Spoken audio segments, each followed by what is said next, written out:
Shalom teman-teman, pernah dengar cerita tentang perkelahian Daud dan Goliat nggak?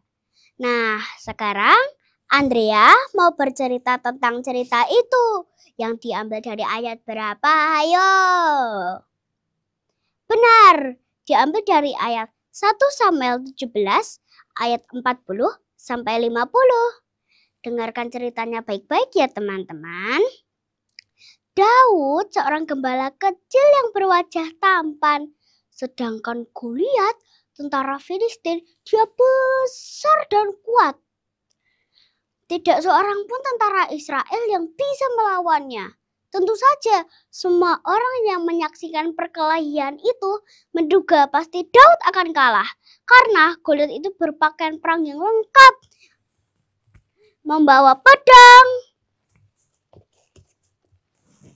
membawa tombak, bahkan membawa perisai. Tidak seorang pun tentara Israel yang bisa melawannya. Tetapi Daud berkata, "Aku yang akan melawan raksasa itu." Tapi bersenjatakan apa ya?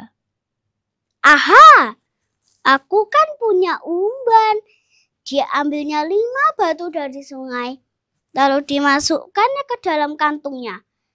Tiba-tiba, dung, dung, dung. Bumi terasa bergetar. Kira-kira itu suara apa ya teman-teman? Benar, itu suara hentakan kaki dari Goliat yang datang dan menganggap remeh Daud. Hei Daud, berani-beraninya kamu melawanku. Aku ini tentara Filistin yang terkuat dan yang terbesar. Tidak seorang pun tentara Israel yang bisa melawanku, apalagi kamu anak kecil. Dagingmu akan dimakan burung-burung di udara dan hewan-hewan di padang.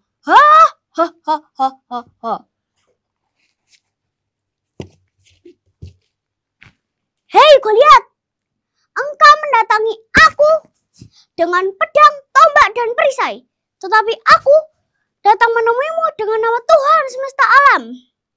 Nyawamu akan Tuhan berikan ke dalam tanganku, dan dagingmu lah yang akan kuberikan pada burung-burung di udara dan hewan-hewan di padang.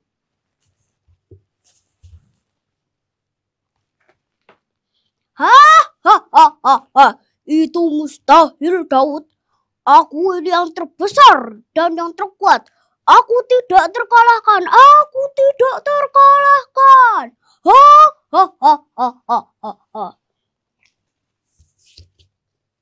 Lalu Daud berlari ke barisan musuh mendekati Goliat, lalu memasukkan tangannya ke dalam kantungnya, lalu diumbannya ke arah Goliat. Wrr, wrr, wrr. Dalam nama Tuhan. Tas. Hanya sekali lemparan, batu itu langsung masuk ke dahi Goliat. Lalu Goliat pun meraung kesakitan.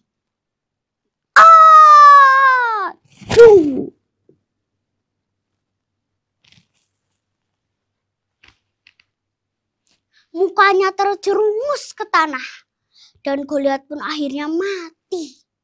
Nah, teman-teman, demikianlah Daud berhasil mengalahkan raksasa Filistin itu. Hanya dengan umban dan batu, bukan dengan pedang di tangan, tetapi semua itu karena Daud mengandalkan kekuatan dan penyertaan Tuhan. Sedangkan Goliat yang sombong hanya mengandalkan kekuatannya sendiri. Nah, teman-teman, mari kita meneladani sikap Daud ya. Sampai jumpa teman-teman. Tuhan Yesus memberkati.